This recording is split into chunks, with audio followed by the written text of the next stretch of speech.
大家好，我是三嫂。大家看一下我的手中拿的是什么吗？对，这个就是紫苏叶。紫苏叶在我们的生活当中有很多的妙用，我们一起来了解一下吧。紫苏叶呢，它这种正面，它这种反面都是紫色的，它这个边缘呢呈明显的齿形状。越是天气干燥的话，它就越紫，紫中带红。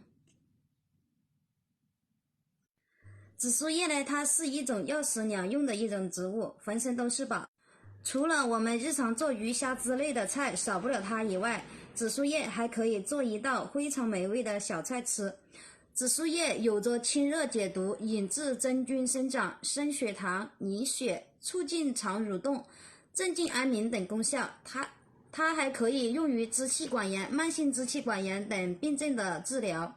紫苏叶和生姜加红糖一起煮水喝，对女性的这个月经不调呀，也能起到一个非常好的缓解作用。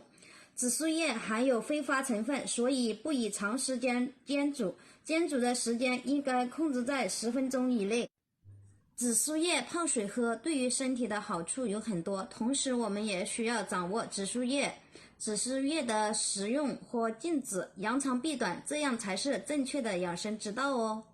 紫苏叶的妙用大家都记住了吗？本期的视频就到这里结束了。如果大家喜欢我的话，就点击关注我吧。谢谢大家的观看，下期再见。